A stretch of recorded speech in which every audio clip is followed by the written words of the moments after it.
Guess, since it's the very first day of spring, we're going to talk about fishing in Montana. And our guest speaker is Russell Parks. He lives in Missoula with his wife and 2 children. And he's the owner of the Missoulian Angler Fly Shop. He's guided since 2002. He hails from Texas with a BS in Recreation from Texas A&M. He has a graduate degree in outdoor education from Miami University in Ohio. And his most well-known fly is called the nested goober. Welcome, Russell.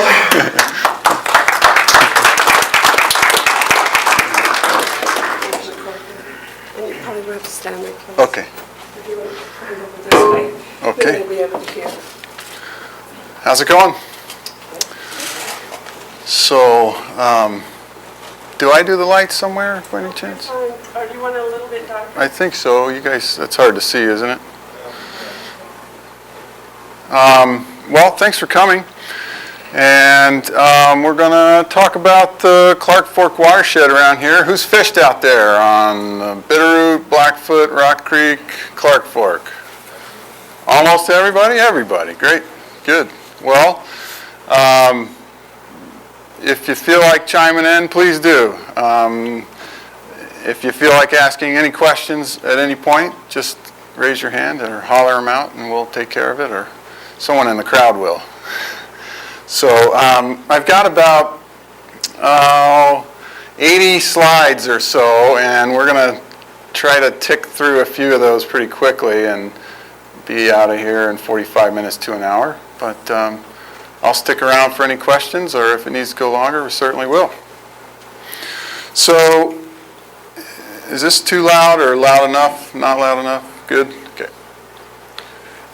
Going to talk a little, just share a little general information about the area, talk about the rivers and some surrounding drainages, and look at some hatches and time periods and some fly patterns that we like.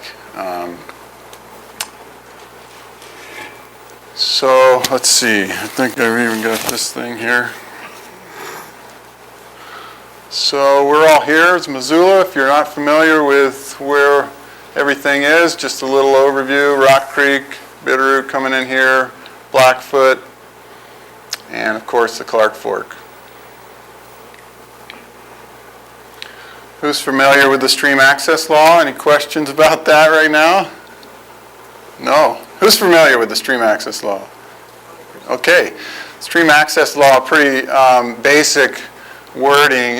You can use the rivers and streams up to the ordinary high water mark. Now there's a lot of debate and discussion about that ongoing throughout the state right now, but that is currently what the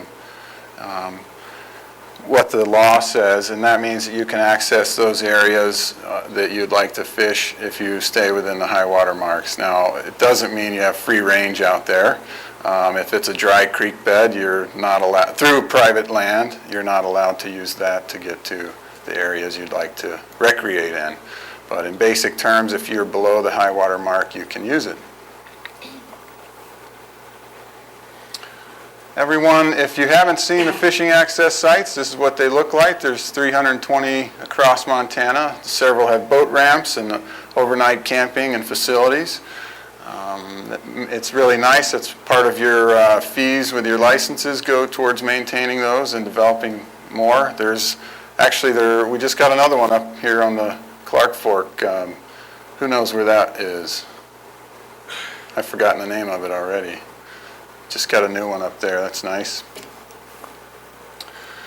If you don't know, here's a little bit about how much it'll cost you.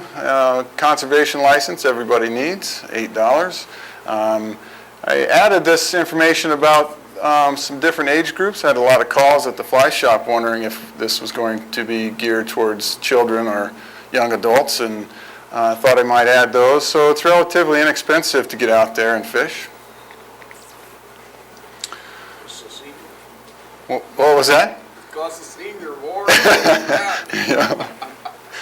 What about those that are over 61? There's certainly other options. I just kind of plugged in a few there. Start looking at the rivers. We'll look at the Bitterroot first. We'll look at a little geography, talk about the length, the fish per mile, some access points, water character, show some pictures with that, and brief about some equipment and tackle to use, and then some additional opportunities for tributaries and lakes in the area.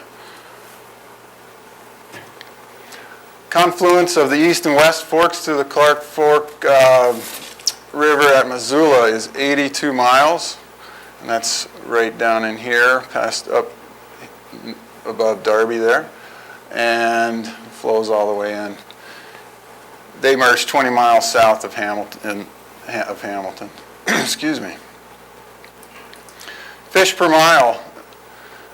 The upper, we are using Stevensville as the cutoff there. The upper is 1862.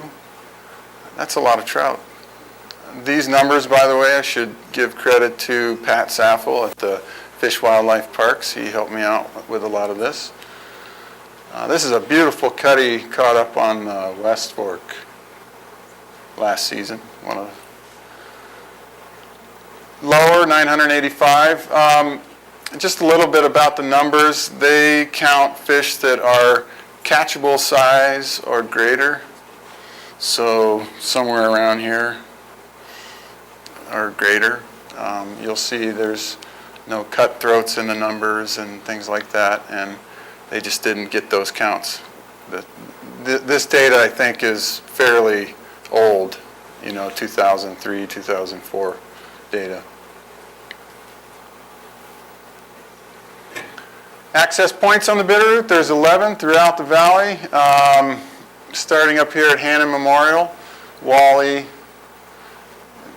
Tucker, and through here and up to Missoula.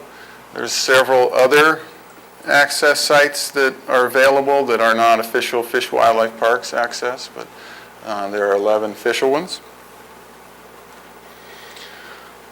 This is a great shot of the upper Bitterroot, kind of right where the West Fork comes in. You have your classic riffles and kind of shallow water, great nymph runs, gravel bars, some cut banks down in here. The upper is full of more water like this, more rapids and boulder pockets, riffles and runs, where the lower flattens out. You get some cut banks and riprap sections that are really nice. Just a few shots of some of those. This is a nice shot of some of the work off the banks and some of the gravel bars. Classic Bitterroot riffles, long shallow riffles, water pouring over. You have some nice runs over in here.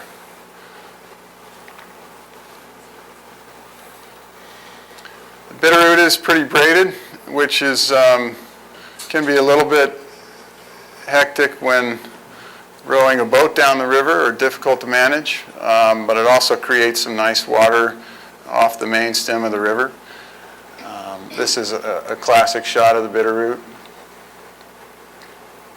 What do you mean by braid? Oh, that's a good question.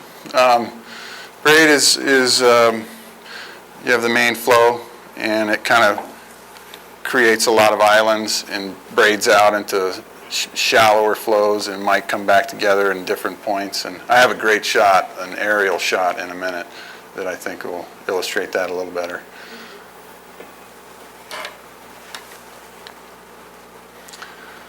Some of the hazards on the Bitterroot to look out for: sweepers, diversion dams, braids, and spring runoff. By sweeper, I don't know if you can see this canoe right here, but this is what I mean by a sweeper. Anything, the Bitterroot, more than any river, changes character each season, and it's doing it. It will do it right now. It's changed when we had that runoff in October, and it's actually, the Bitterroot's at record highs for this date right now, and it has set a few records over the last few days. It's pretty high, and it changes dramatically. The gravel bars move around, lots of structure gets in the river.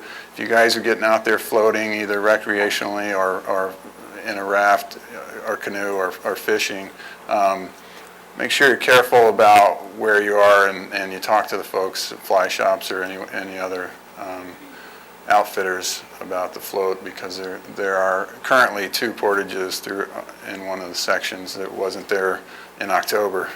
So be careful for that kind of stuff.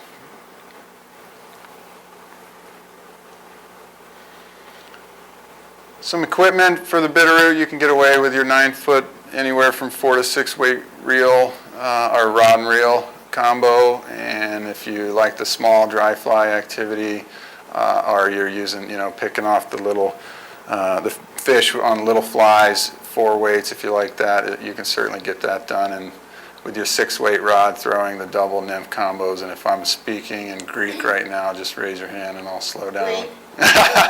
Okay. Well, we're going to get to, if you see my little framed bugs over here, we'll talk some more about it in a minute in the slideshow, but the nymphs are basically subsurface bugs that are the part of the cycle of the bug that is below the surface, and they will eventually crawl or swim and hatch into the bugs that you see flying around, mate, and drop their eggs, and then start the cycle all over again. Well, if you don't see trout eating bugs on top, the dry flies, they're eating most of the time, you can go to a nymph pattern and fish down low. So typically they're really heavy, and we typically use 2 of them, and with an indicator, so you have a lot of weight on your rod. So if you have a heavier weight rod, it helps throw that stuff out there a little easier. You can certainly get it done wading on the Bitterroot. It's one of the better places to go wading, but if you are in a boat, raft works really well, especially in the low flow of the summer. You can get a drift boat down there a lot of the season, but in August it gets a little bony in there. Some of the additional opportunities you might want to check out when the creeks and lakes open up and things, kind of spreading people out a little bit. There's some great fishing in these creeks: Blue Joint, Lolo, Scalcoho, and Tin Cup. And if you haven't hit Painted Rocks or Burnt Fork, those are some good options. You guys, if you haven't gotten off the beaten path into some creeks in this area, you should really check it out. There's a lot of neat opportunities to get out and enjoy the solitude, along with some really nice fishing for some healthy trout out there. How's the access to those, like Tin Cup or Scalcoho? They're good. Some of the creeks and lakes, you have to hike to, and that makes it nice too. A half-hour hike seems to deter a lot of people, and you can really find some nice solitude back there. But access on most of those is pretty good. Looking at the Blackfoot, we'll talk about the same things. This is a good shot of the Blackfoot. Flows into Missoula 8 miles or so east, and here's Bonner. Blackfoot coming out Ovando. Rolling in here. 132 miles from the headwaters to the confluence of the Clark Fork. Here's some fish counts for the Blackfoot. 254 in the upper, 634 in the lower.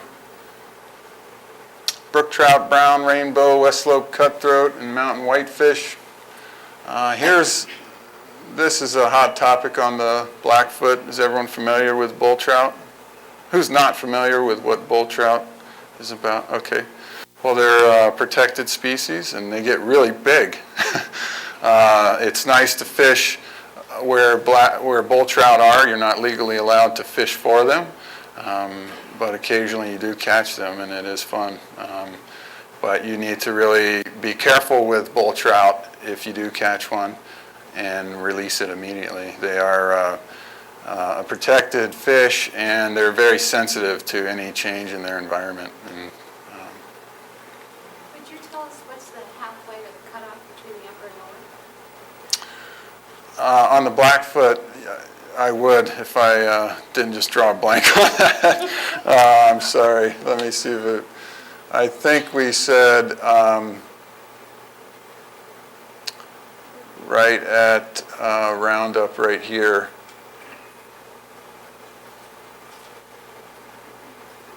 Which, do you know where Paws Up is? It's right in there.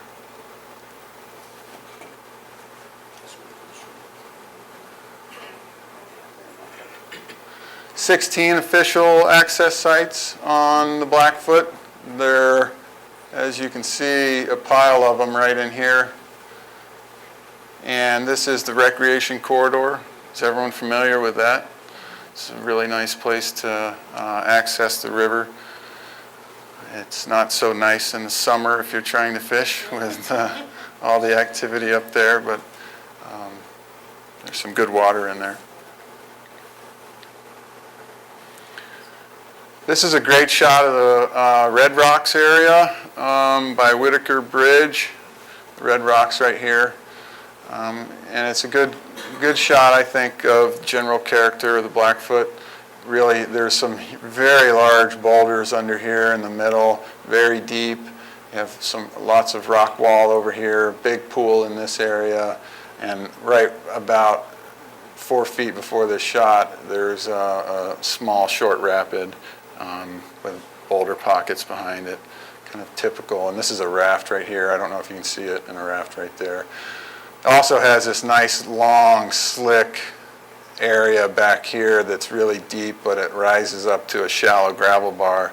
And this is a really nice area to go fish when they're up sipping on top. Some boulder pockets a little bit higher. This is one of the runs near Roundup and River Bend in that section. It's one of our nice lunch spots in there. Just kind of shows you this is almost low flow, so it does get a little tight in there if you're floating in some of those sections. You need to be good on the oars to maneuver through that. But it also opens up a lot of nice wading opportunities. Another shot at one of the deep pools. Actually not a very good shot of the deep pool, but it's right here, right off of this cliff.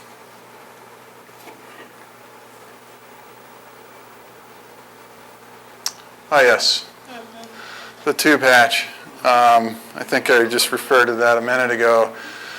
If you haven't been out to the Blackfoot in the summer, it looks like this. You pretty much walk across the river, and which is fun. I mean, we've all done it. It's a good time. It does make it a little difficult to fish. So the only reason I bring it up here is that if you're planning your day and it's noon in the middle of the summer, and you're thinking you're going to fish for the next 4 hours, you might want to choose somewhere besides the recreation corridor on the Blackfoot. There are some moderate to difficult rowing stretches through there, so you should make sure you're well informed if you're going to be rowing on the Blackfoot. I like the 4 to 8 weight range in the rods. Why the 8 weight? Well, I like to chuck big streamers for big fish down deep, and when you put a lot of weight on that thing, it's nice to have the 8 weight rod. Of course, anywhere from 4 to 8, depending on what you're fishing. Again, same concern with the drift boat, but those are 2 good options. Some creeks: North Fork, Alice, Keep Cool, Montour, Lakes, Browns, Cottonwood, Keep Cool, Upsada. Anyone know if the ice is off Browns Lake yet? I was up there a week ago and it was not. Still not? Yeah. It was pretty thick still. Okay, good to know. Rock Creek. Who has not been to Rock Creek? Oh, question. Yes, sir. How do you account for such lower densities in fish from the Blackfoot? I don't. Pat might. The Blackfoot itself has been a challenged river over the years, and it's pretty healthy right now. There's lots of projects going on up there to increase those numbers, but I'm not sure I have a definitive answer for you. Who has not fished Rock Creek? Good. Okay. I have a question. Oh yeah. Can you fish streamers with like a light weight rod? Sure can. It's going to be, if you have a lot of weight on it, it's It's going to be a little difficult to cast, but you can get it done.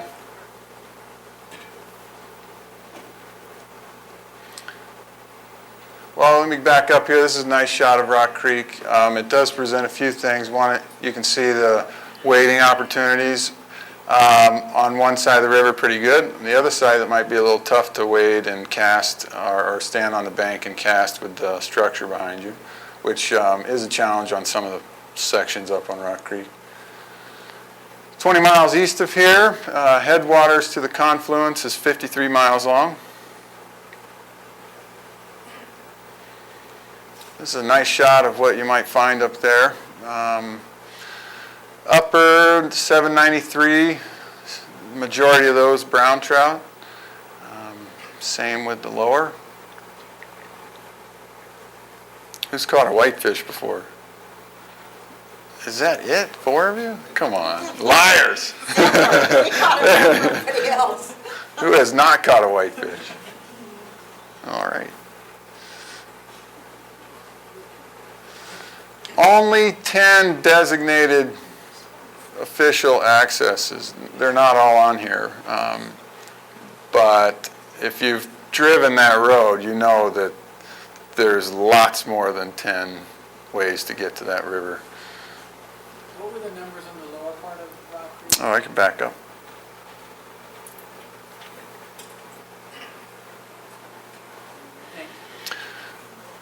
Anywhere you see a dirt parking area that looks like it's been well used is probably an access point up there. Just make sure you're not on private land. It's a good shot of how it looks. This is a little bit high in one of the areas. It's a freestone river, can be fast, usually is fast regardless of the level. There are lots of runs with riffles and plunge pools, and creek is misleading. It's not exactly a small creek that you think of as a creek. And it is slick. If you go up to wade Rock Creek, make sure you're ready and have a wading staff or are prepared those rocks are pretty slippery up there. Another shot, nice water. If you're down in the water, you might have some trouble casting with this kind of stuff behind you. But it's beautiful up there. Another challenging position to fish.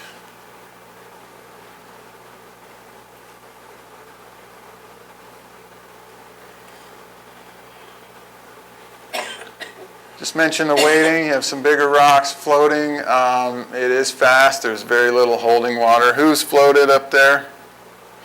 Really? Neat. If you ever get a chance to do that, I would. It's fast though, and it's tough. You're always on the oars, and it can be fast and furious fishing though too. It's a lot of fun. If you do go though, make sure it's the time of year that you can float. There is a date where you can't float it anymore. That is July 1st. 3 to 6 weight gets it done with your rod and reel and a nice floating line. Very challenging in a drift boat. Ross's Fork, East Fork, Middle Fork, and the Ranch Creek. Some nice, by the way, you guys know grayling up in that area in Fuse Lake.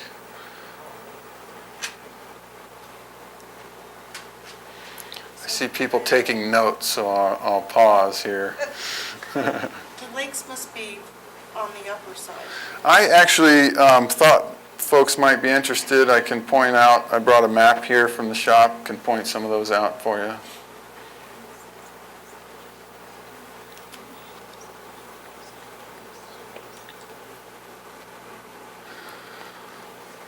This is a great shot of the Clark Fork River. What's the first thing that comes to your attention here? Smooth, it's flat, it's big compared to the other rivers. Where would you fish right here? Well, this is a good run actually right along this edge. This is not too far down from Kona. bridge. And when we thought we hit it right, but we didn't. But this one, when the bugs are, when they're looking up, is unreal right there. You guys should go check that out. Flows 350 miles from Warm Springs to Lake Pend Oreille, and the headwaters to Milltown is approximately 100. Milltown's the divide for this, for the upper and lower. Milltown to Lake Pend Oreille is about 250 miles, and then it goes for a while still after that. Here's some fish counts. Who has fished for pike in here with a fly rod? Only 2. Oh boy, I need to talk to everybody else after the show. You guys are missing out. Pike are so much fun, and there's a lot of opportunity around here. This is that's pretty sick number of pike, but it's definitely due to the Milltown Reservoir. And we'll talk a little bit about the dam removal here in a minute. But you should start looking into pike fishing with a fly rod. It's pretty exciting. We asked about this. I'm sure some of you are wondering, and he said they just didn't. By the way, if you don't know how they count fish, one person stands in the boat with a big old shock electrode, and they move down the river, and whatever's close to it, they pulse it on and off. If somebody knows more about this than I do, feel free to chime in, but they pulse it on and off, and as the fish, they get stunned, and they count them, then move down the river like that. They happen to not get any browns. I've caught browns down there, but.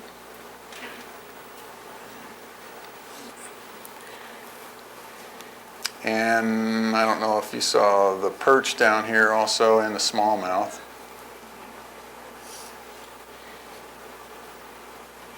Seven fishing access sites from Warm Springs through Milltown. Have many of you gone upriver to fish the Clark Fork? No? A lot of head shaking, no? That's it can be pretty good up there. There are some stretches that are almost devoid of fish, but there are some others that have some nice fish in them, and there's fairly good access in. What do you recommend? Excuse me? How far up do you recommend? You can get into, it depends on, what's going on, obviously, but correct. But if you get in around here at the right time, this can be pretty good in here. The character of the river changes dramatically. If any of you have driven east on the highway, you can see that. But when you're down in the river, it's small, it's nice, and it's windy, and we'll see some shots of it. But a lot of grassy cut banks and big browns living under the cut banks. I would recommend heading up in this area. Some of the access is challenging outside of these fishing access sites, but knocking on doors is always helpful. So in the canyon then pretty much? I can't read those names. Oh, I'm sorry. This is right here, Kelly Island. This is Cheyron. Kelly Island right here in town. Cheyron in East Missoula.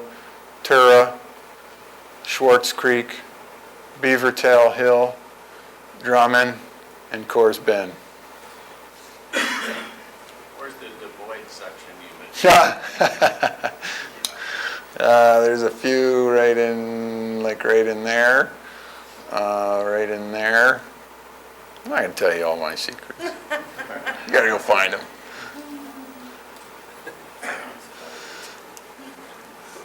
On the lower, there's 15 fishing access sites from Milltown to Thompson Falls. Let's see, I'll try to...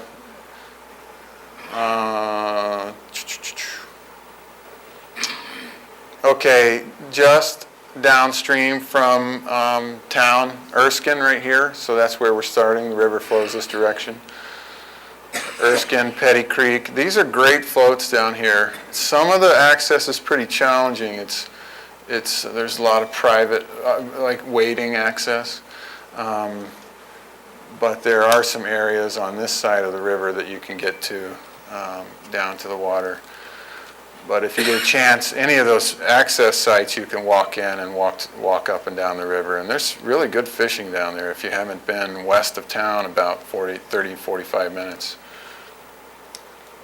So Erskine, Petty Creek, Tarkia, well, you know what's right here, the Alberton Gorge section. Stay away from that if you're floating. Forest Grove, anywhere from Tarkio down to St. Regis is some really nice water. Big water, lots of nice runs, deep holes.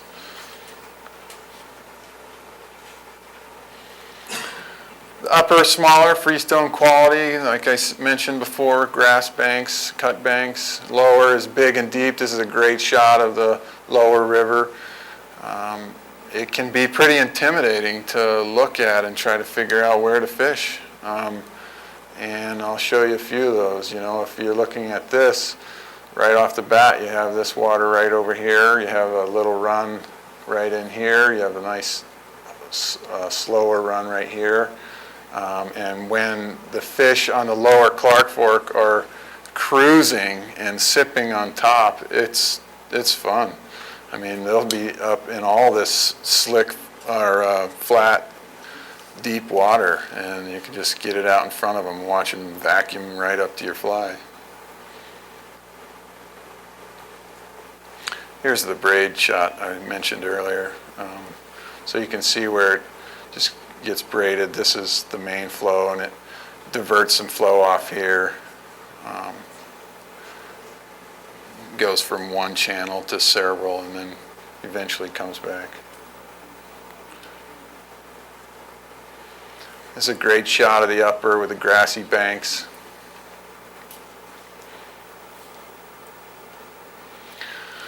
The lower flats I mentioned before. This is one of the finest runs downstream.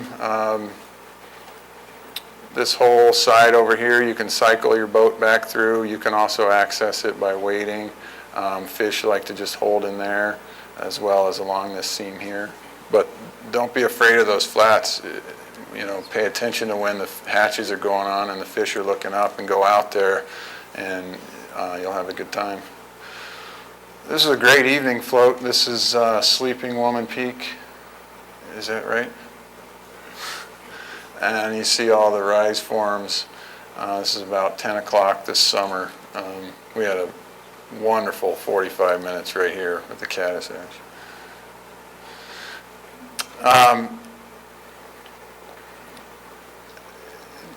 Is everyone aware of what foam does with the bugs and the foam seams? No. Really? Great.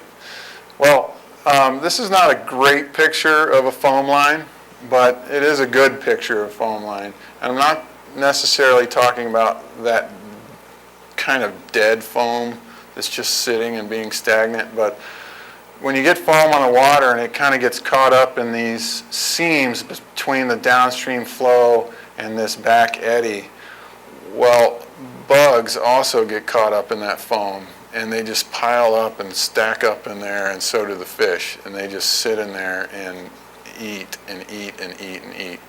It is challenging to see your fly when you're trying to fish the foam lines, but you guys gotta, and they're hard to see. It's if you're not looking for it specifically, you won't necessarily see the fish eating. If there's a lot of foam, it is hard to see because they're not necessarily breaking the surface of the foam. They may just be bumping it. And a lot of people just don't look there. I have a lot of times out on the water with clients and say, look at all those fish, they're feeding, put your fly there. And they say, where? And you're saying, right there, go now. And they just don't see it. Where? Well, just put it out. Okay, drop it. Bang, you know, and oh, right there. It's just something that a lot of people, if you're not looking at it, start looking for it, because this is a great area to fish.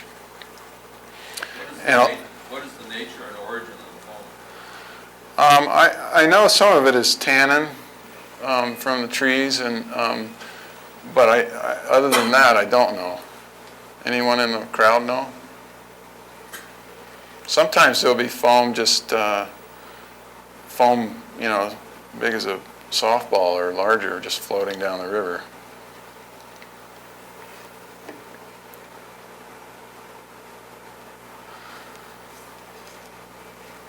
So everyone has heard of the dam removal and the process going on with that.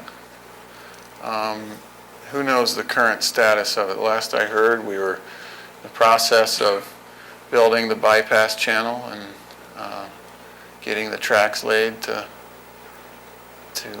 truck the stuff out. Anyone have any more current information on that? No. This is a picture of the one of the biggest hazards on our float right now, the Milltown Dam. And this is a picture during last season's drawdown, which is kind of neat, I think, because this is the Clark Fork, and you can actually kind of envision the Blackfoot being a separate river coming in. This is normally all under the reservoir. But it's dry now. It is? That back up past the powerhouse isn't there anymore. Right up here. Just down, yeah, right there. That's gone. Yeah. The docks laying over the side. Really? This is going to be, it's going to create a challenge for the Clark Fork as a fishery from the dam down over the next few years. And however, I'm excited about the long-term prospects of restoring the rivers, and I'm excited about the habitat that it's going to create for trout to move up to Blackfoot, and I think overall it's pretty exciting. It is going to take a while, but we'll just suffer through it. There are some down trees and braids in the upper river, as I mentioned, and lower river, big water, and the rapids at Alberton. And I think this might be the smartest person in the boat right now, or in the crew at least, not in the boat. But I like the holding the nose.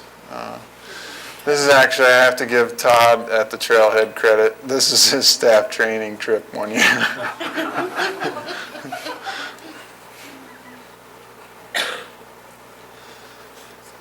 Long list of equipment for the Clark Fork, 8.5 to 9 foot, 4 to 5 weight line. It is a great dry fly rod. The mayflies in the fall. If you haven't fished that, look for those in the fall. It's pretty exciting on the Clark Fork, and I hope it stays that way, at least slightly lower than town as the dam removal continues. 5 to 6 weight, 9 foot rod for your larger dry flies and nymphs. It is good for windy conditions. If you've ever been out there with a 4 weight and the wind kicks up in the middle of the flats on the Clark Fork, it's tough. Streamers and pike rods, 7 to 8 weight, and if you have the option of going a little longer on those to like a 9.5 foot rod, that's nice. Boats, more boats. Clark Fork, lots of other opportunities in the upper, and Little Blackfoot, Gold, Warm Springs, and Flint Creeks. Those are some nice off the beaten path areas to go check out. Georgetown Lake, some nice brook trout in there. Who's caught some of those? Yeah, it's nice. Flathead River, we're heading over there Sunday. Going to check that out. It's a nice option. St. Regis, Thompson, Petty, 9 Mile for creeks, and Noxon Reservoir.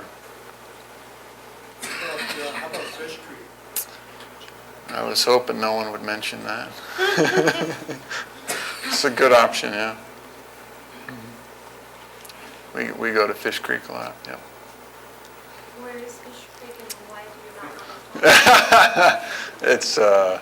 It's down on the lower Clark Fork, and it's a good creek to go check out.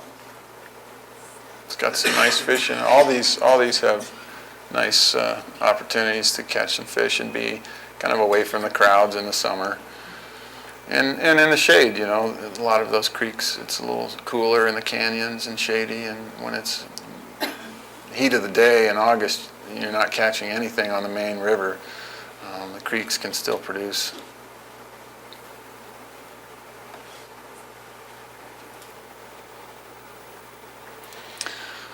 So hatches, ooh man, I've taken way too long on that.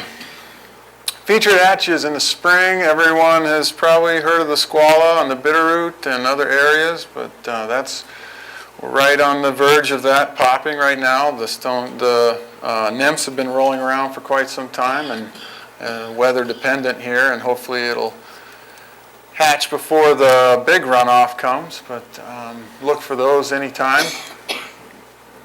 On both the Bitterroot and Clark Fork. Clark Fork seems to be a little later. Spring mayflies on the three rivers, Clark Fork, Bitterroot, and Rock Creek. Mother's Day caddis, mid-April to the runoff on the Clark Fork. And then the big salmon fly. If you don't know about salmon fly, this is no exaggeration. They are big, and I can show you some of those. We have I don't know what I'm saying. There's one right here. Big salmon fly. This is an actual adult, and this is the fly.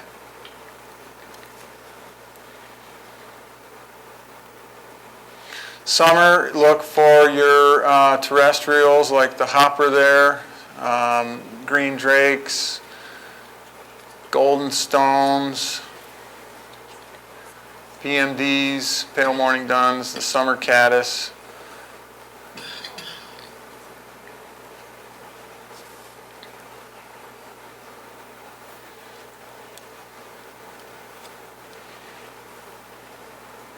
Does everyone fish hoppers? Hopper dropper, everyone knows what that means. Hopper with another fly underneath, so the hopper's on the surface, and you trail off depending on how long you want to, how far down in the water you want to get, and how well you can cast the dropper. A little bitty tiny nymph, and that will help your fish count rise.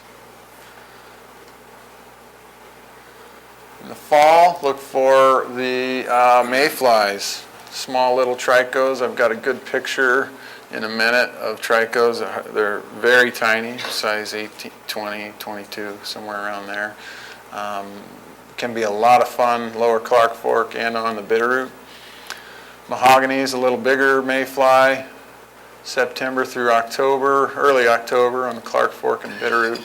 Then the blue wing olives, September through November.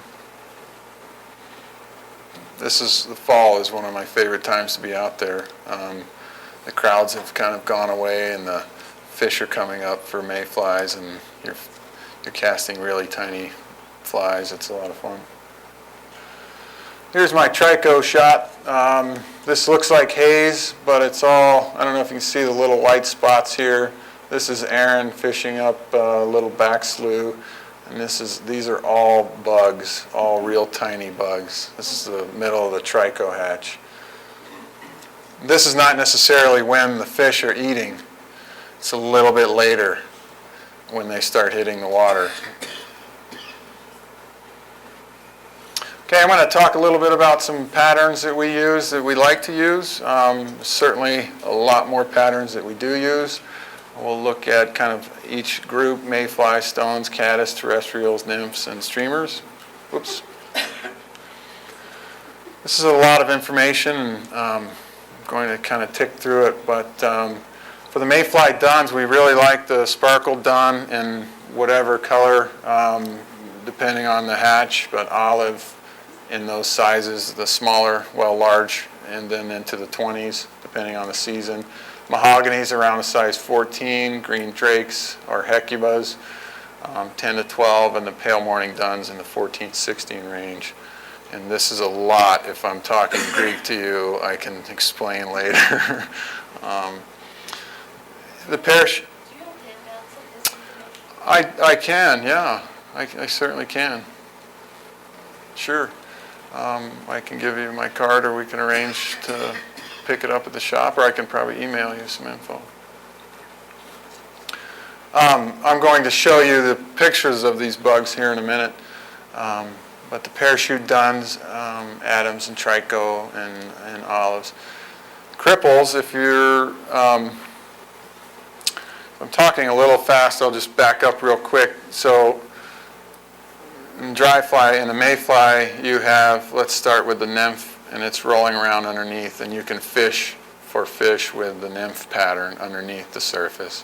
When it hatches into its adult stage, you can fish with a dry fly, or when it mates and falls to the water, you can fish as a spinner, which is like a dead mayfly floating aimlessly on the water. They make patterns like that. I missed one actually when it's actually hatching. Before it comes out of its nymphal stage, it's kind of crippled on the water. We call them cripples. It's hatching somewhere either on the surface or below the surface. And we have patterns out there called cripple patterns that imitate that adult coming out of the nymphal stage. And I'll show you some of that. So that explains a little bit about what cripple and spinner means. This is a mayfly sparkle dun, imitating the adult, its wings and its, I'm not going to get into specifics about the tying unless we have tyers in the crowd. I'll talk afterwards. This is a parachute dun, kind of an Adams pattern. But what makes it a parachute is this is called the hackle, and this is a little parachute. This hackle is kind of laying sideways instead of up and down on the pattern. This is a cripple. Now this actually is sideways on the vise here, but in the water, this half of the fly is underwater, and this half is above water. This stays dry, and this is underneath. So it rides kind of like this, imitating that hatching fly out of its nymph. Yes, ma'am? I'm sorry, I couldn't hear you. You put wax on it to make it do that, or does the weight make it do that naturally? It does it naturally. It's the way the fly is designed. It's designed to float like that. All this deer hair, spun deer hair right here, and all this hackle packed in there. This could be elk hair or anything, and all of this elk hair or deer hair sticking up here will ride high in the water. And all of this, once it gets waterlogged, will sink. And you also will put floatant on this part to keep it up. Is that what you asked me? I'm sorry. Excuse me. I was thinking about the tying part of it. This is a very bad picture of a spinner. This is looking sideways on it.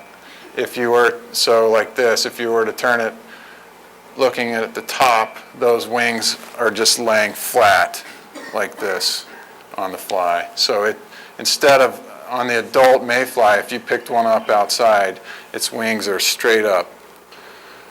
When it mates and dies and hits the water, it's lifeless, and the wings are just floating flat on the water. So this pattern is imitating that. Moving into stonefly, we have some bullethead stones to look at. The squala is an 8 to 10, salmonfly big 4 to 6 range, rogue stones, and all this bullethead, rogue, or half down, that refers to the style of the pattern. I'll point that out in a minute. But this is the size of a salmonfly. This is your stonefly bullethead. You have bullethead hoppers, bullethead, other things, but this right here is what is making that the bullethead. This deer or elk hair is tied in facing this direction, and then you fold it back over. This is a squala, bullethead squala with an egg sac and a little indicator and rubber legs and calf tail in the back. This is a local guide and outfitter John Gould, his stoneflies, half-down stonefly, came up with this pattern. The water surface would be about right here, and it's imitating that stonefly depositing its eggs in the surface film. It's a good pattern. I don't know if you can see this, but it's an ether wing. It's kind of a hard wing-like material that really helps it float along with all this elk hair and hackle and parachute. This is your typical rogue foam pattern.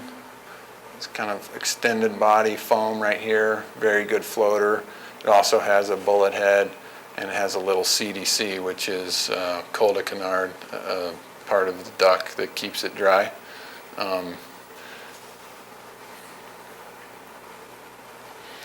Caddis patterns, we like to look at the X caddis and the elk hair caddis, both in tan and olive. This is your classic elk hair caddis. Very good pattern, been around for a long time. These hackles really keep it riding high along with this hair. X-wing is a different style of a caddis. It's got this trailing shuck fiber out here. I prefer the X-wing caddis over the elk hair.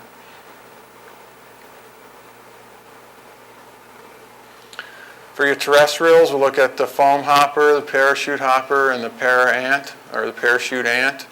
I'd recommend you guys looking at black and a ginger color if you're getting out there. Not a whole lot of people fish this wine color in the hopper. It can be really good. I don't know why, but it can. This is a pretty bad picture of a foam hopper, but I don't know what a good picture would look like. It's a foam hopper. This is all foam, rubber legs, a little bit of a post. These things are usually pretty big. I'm not sure why you would need a parachute on there, but to see it. But foam hoppers are really good around here. This is a parachute hopper. Again, the parachute style hackle wrapped sideways around this post, and has a dubbed body with some legs and some wings. You guys fish with ants out there? Jason's the only one. Okay. Don't be afraid to use your ants, especially for some reason. Just ant patterns work pretty well for trichos, it seems like sometimes. On the subsurface side of things, we'll look at your four classic patterns. The beadhead flashback pheasant tail is what that is. The beadhead hare's ear, and the double bead stone, and then the classic San Juan worm. This is your flashback pheasant tail. This has a bead,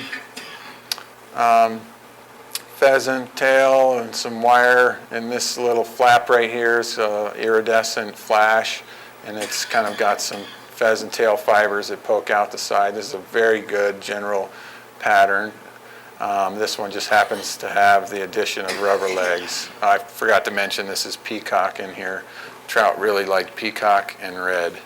I tie all my pheasant tails with peacock and red thread. Works really well. What size are you normally on the pheasant tail? Name it. 20 to 6, 8, all variety of different sizes. If you're tying a 6, what are you trying to represent? Well, not necessarily, I guess not in a pheasant tail, but I guess pheasant tail, 8, 10. Any of your mayfly patterns, tie around that size and carry a box of all sizes. And 8 to 10 of them.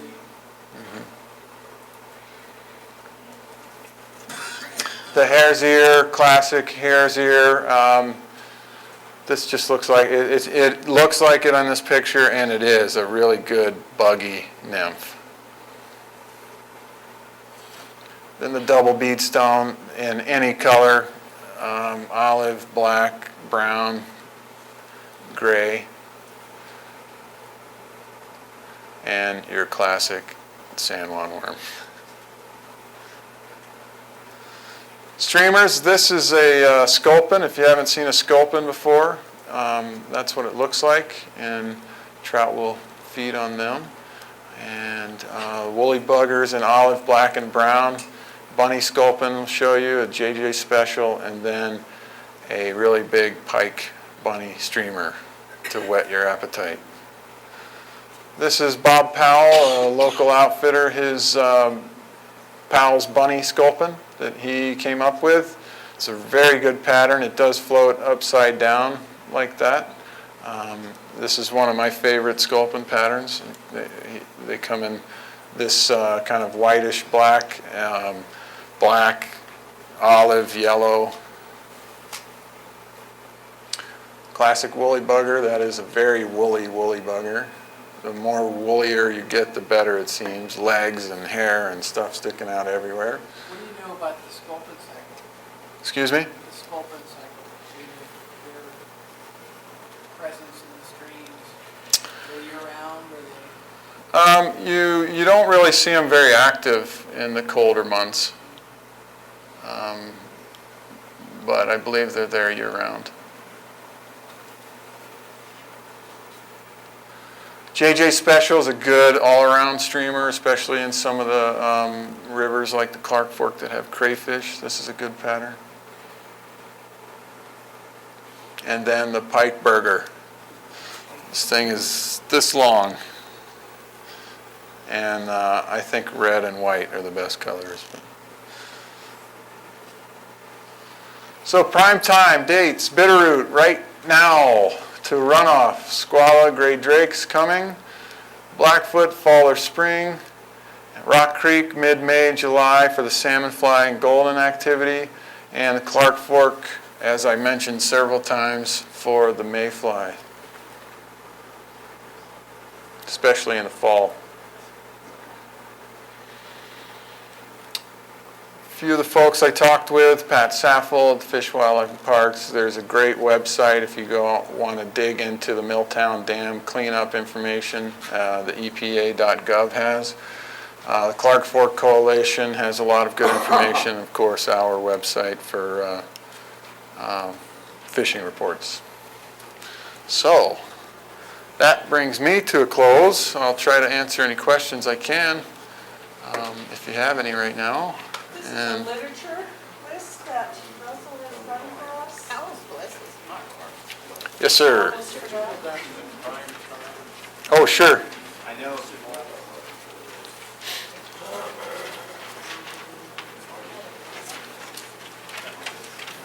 Yeah. If there's any other slides you'd like for me to scroll back to, let me know. I can do that too. Yes, sir. The last one.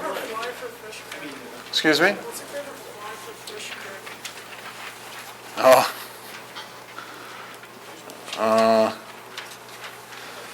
The nested goober. Yeah. Did you tell him to ask that? Is that the one Yeah, that's that's in the the one. paper? No. What's that? What was the name you just said? Oh, it's the nested goober is a fly that I tell you. Yeah, it's just funny. Anyway, did someone else want to see another slide? No. Okay.